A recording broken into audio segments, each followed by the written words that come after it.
ॐ श्री गुरवे नमः। ॐ शान्तिः शान्तिः शान्तिः। शङ्करं शङ्कराचार्यं केशवं वादरायणं सूत्रभाष्यकृतो वन्दे भगवन्तौ पुनः पुनः। ॐ शान्तिः शान्तिः शान्तिः। प्रणाम भगवान। स्वामी विवेकानंद जी के दिव्य ग्रंथ ज्ञान योग के अद्भुत चैप्टर माया और मुक्ति का 14वां भाग ले रहे हैं भगवान, जिसमें बात हो रही थी माया क्या है और मुक्ति क्या है। जिसमें स्वामी जी ने बताया कि हम सब मुक्त हैं और ये हर प्रत्येक जीव मुक्ति की ओर बढ़ रहा है।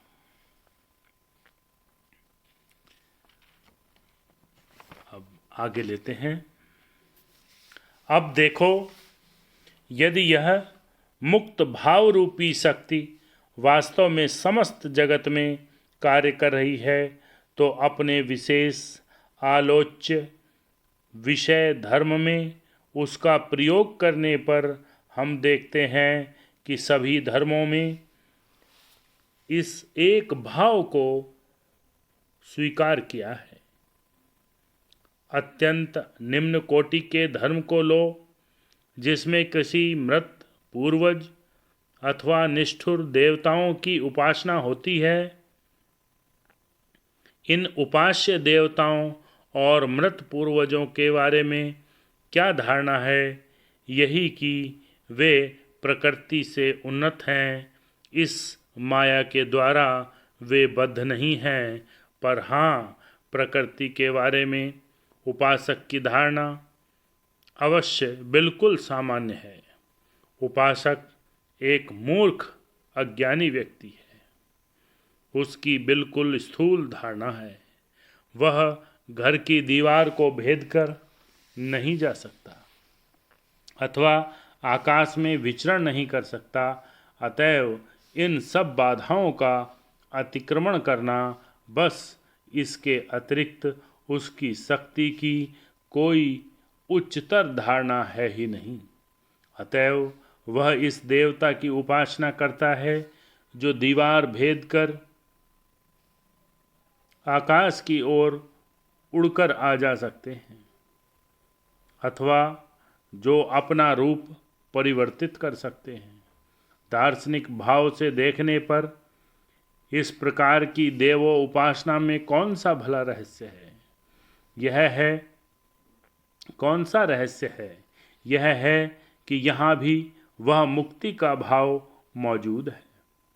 उसकी देवता संबंधी धारणा प्रकृति संबंधी अपनी धारणा से उन्नत है, और जो लोग तदपेक्षा उन्नत देवों के उपासक हैं, उनकी भी उस एक ही मुक्ति के की दूसरे प्रकार की धारणा है। जैसे जैसे प्रकृति के संबंध में हमारी धारणा उन्नत होती जाती है, वैसे प्रकृति की प्रभु आत्मा के संबंध में हमारी धारणा उन्नत होती जाती है। अंत में हम एक ईश्वरवाद पर पहुंच जाते हैं, जो माया और प्रकृति को स्वीकार करता है और जिसके मतानुसार मायाधीश एक ईश्वर ही है।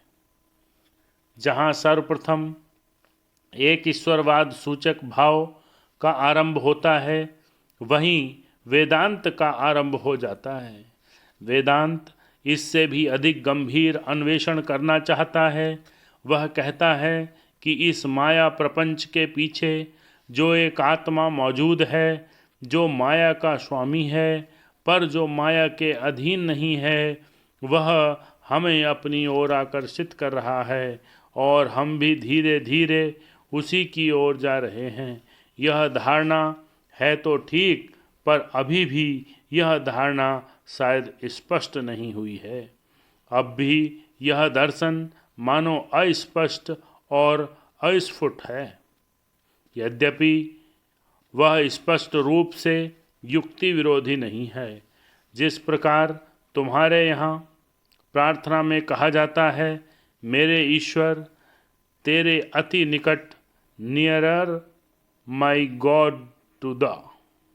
वेदांती भी ऐसी ही प्रार्थना करता है, केवल एक शब्द बदलकर मेरे ईश्वर मेरे अति निकट, नियरर माई गॉड टू मी।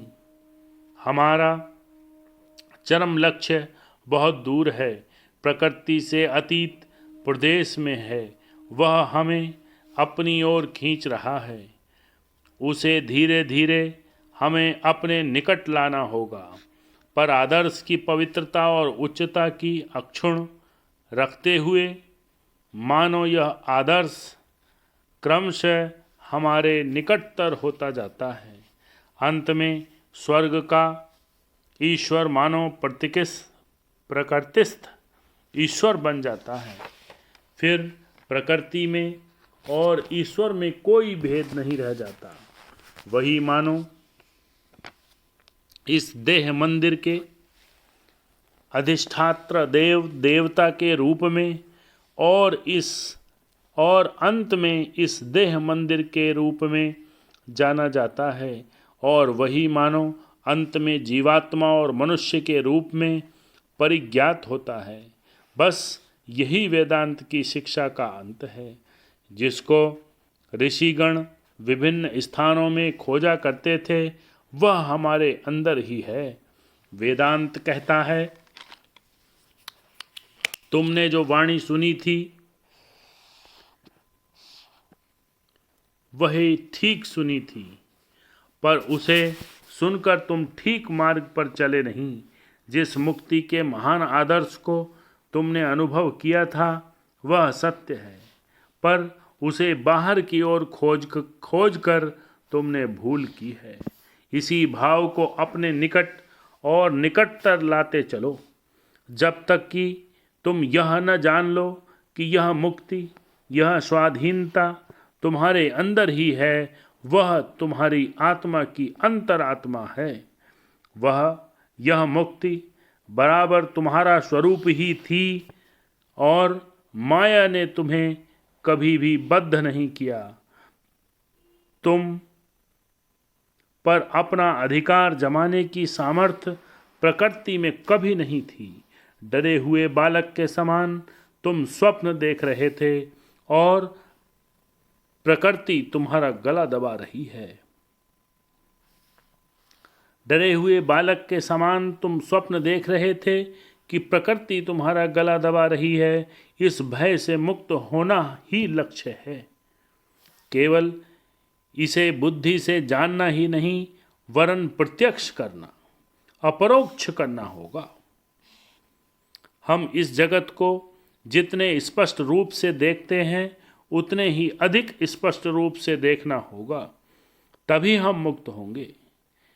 तभी हमारी सारी कठिनाइयों का अंत होगा। तभी हृदय की सारी उलझनें नष्ट होंगी, सारी वक्रताएं सरल हो जाएंगी। तब यह विविधता और प्रकृति का भ्रम चला जाएगा। तब यह माया आज के समान भयानक अवसाद कारक स्वप्न न होकर अति सुंदर रूप में दिखेगी। और यह जगत जो इस समय कारागार के समान प्रतीत हो रहा है, क्रीड़ा क्षेत्र का रूप धारण कर लेगा। तब सारी विपत्तियाँ, जटिलताएं और तो और हम जो सब यंत्रणाएं भोग रहे हैं, वे भी ब्रह्म भाव में परिणित हो जाएंगी और हमारे सम्मुख अपना प्रकृत स्वरूप अभिव्यक्त करेंगी। तब हम देखेंगे कि सारी वस्तुओं के पीछे सबके सार सत्ता रूप वही विद्यमान है और हम जानेंगे वही हमारा वास्तविक अंतर आत्म स्वरूप है। बहुत ही सुंदर चैप्टर है। तो आज ये चैप्टर माया और मुक्ति यहाँ पूर्ण होता है। अब किसी और दिव्य चैप्टर के साथ फिर मिलेंगे। ओम शांति शांति शांति। प्रणाम भगवान।